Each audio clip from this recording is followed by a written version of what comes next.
Well, hello, folks out there in YouTube land. Got a very interesting show to go over with you, and that's this. The rubber is definitely going to meet the road at the SEC meetings this week. Well, we're waiting.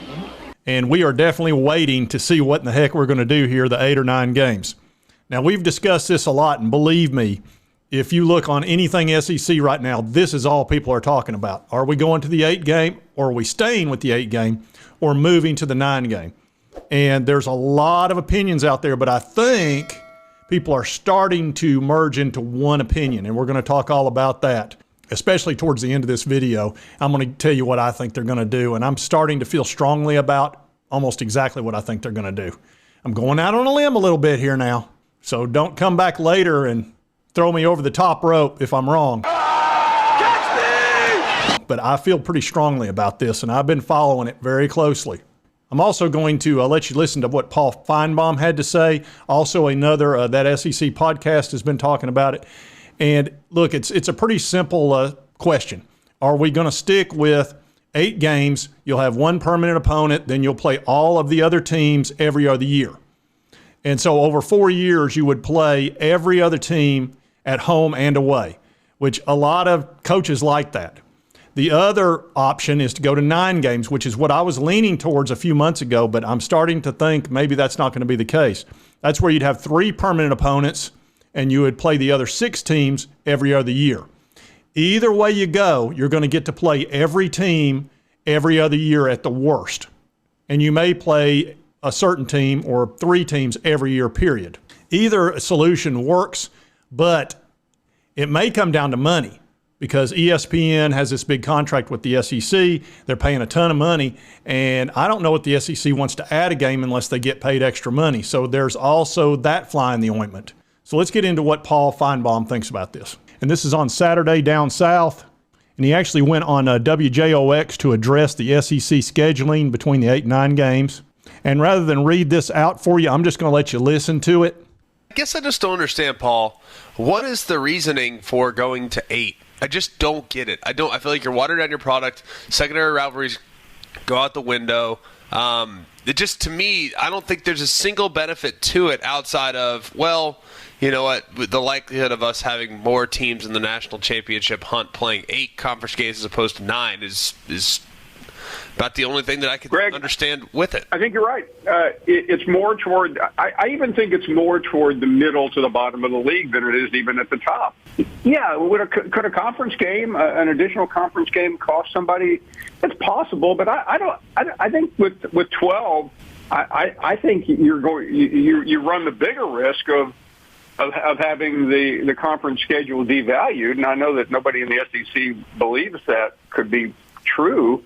But everyone else is playing more conference games. Everyone else is trying to step up, and I think it's a curious moment for the league. However, I do believe if we see 8 games, it will be temporary. What I mean by that is it will be a 1-year deal. I have a hard time believing this is something that will last a long time. I think it would be presented as a bridge to the future in relation to Texas and Oklahoma, fully integrating themselves, even though they'll be in the league a year from now.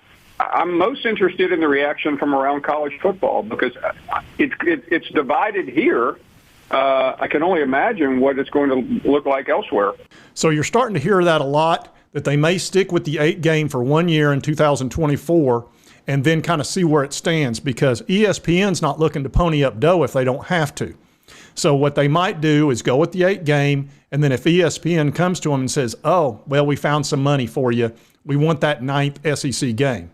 Now realize when you add that 9th game, you're going to lose probably some big games Power 5-wise because, for example, we're playing Virginia this year. Last year we played Pittsburgh home, and then we played them away. So we played them twice. We've played Oklahoma in the past. Of course, they're going to be in the SEC now. But you're going to lose a lot of those because with 9 SEC games, you know what coaches are going to do and teams. They're going to probably schedule 3 little nothing teams, which they do now. But you will lose that Power 5 game almost certainly, or at least most teams anyway. Maybe an Alabama or Georgia will put somebody, tough in there. but you're asking for it. And realize Nick Saban doesn't want to do that. He's moved from 9-game to 8-game because he doesn't want to have to play Auburn, Tennessee, and LSU every year. That's not fair. Don't raise your voice to me. He considers that a gauntlet. So, I can kind of appreciate that on some level, but Nick Saban complaining about something is, pretty typical. He just, that's who he is.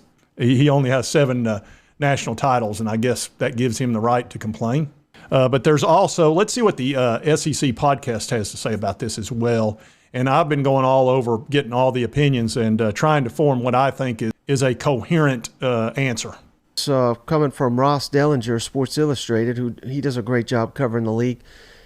He is suggesting that they'll probably stay at the 8, just like we said, but only for 1 year, kind of make that the plan. And the reason being, in my opinion, Shane, is because they want to go to 9, but it's these same issues we're talking about. They need to get more money from ESPN, and they need to figure out, well, what do we do with South Carolina, Clemson, Georgia, Georgia Tech, Florida, Florida State, on and on, Kentucky, Louisville. What do we do with these games? Do we have to play another Power 5? Is that mandatory in the non-conference? Again, if they kind of punt this decision for a year, I think that gives them the ability to get that extra money from ESPN.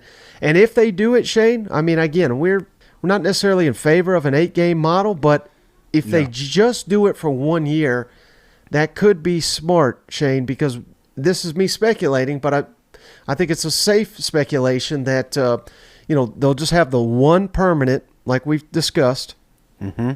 But I think they'll structure the schedules to where Tennessee and Alabama will play, Georgia and Auburn will play. Because again, if they're just doing this for 1 year, they'll say, well, all right, this will be the 1 year, wink, wink, that they catch those teams to keep these rivalries going before they get to a 9-game model with the 3 annual 6+. That's just speculation on my part, but also, doing a vote for a 1 year cycle is kind of interesting, don't you think? Yeah, and I think with Texas and Oklahoma, we're creating their schedule, but they don't have a vote for it. So going another year gives them an opportunity to kind of drag their feet and have a true group decision here. So I think that's what it is. It's a little bit more of damage control. Let's get through this, kind of like the COVID year. Let's just get through this one season. We'll work out the kinks. Let's figure out where college football playoffs are going to be. There's other factors that you're going to have to put in there. All right, so we're starting to see a consensus build as far as 8-game, that it would probably be temporary or a pause to say, hey, you know what, let's see how this goes first. We're making a lot of changes. We're bringing in 2 teams. We're going to a 12-team playoff. Maybe it's best to just stick with the 8 games. Again, like a Tennessee, we'll probably end up with Alabama still on our schedule. Normally we got Alabama and Georgia. Maybe we go a year where we only play one of them. That would actually be a helpful thing to get into a playoff situation for us, or to get into the SEC title game. Because as you know, Georgia doesn't play Alabama and they don't have to play themselves. Alabama doesn't play Georgia and they don't have to play themselves. So they have an advantage.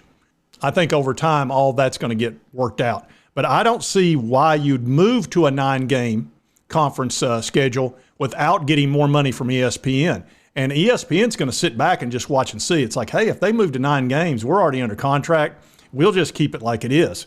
They need to pony up if they're going to get an extra SEC game, because there's nothing more valuable than an SEC game. And for all the other conferences, as I always say, deal with it. We're the best. Well, I just thought I would show you a consensus is building and forming. And even though Greg Sankey very much wants a 9-game, it doesn't need to be done for free. And I'm sorry ESPN is struggling financially. Look, they made decisions that weren't good for them financially. That's their decision. If they want to start showing more SEC games, and they want to start getting with the program, that's fine, but it's going to cost you this. And if you don't have it, you're not going to get it. Espen. Anyway, if you like this content, be sure to hit that like button. Lets me know to continue to cover the Vols and the SEC and all that good stuff. If you're not subscribed, it's on your right, my left. Just boom, hit that little button. I would appreciate it. Costs you nothing. Helps me out. Makes me feel better. Anyway, and right over here's my most recent video. Be sure to check that one out. YouTube thinks you'll love it. And we'll see you next time on Sports Talk Jay.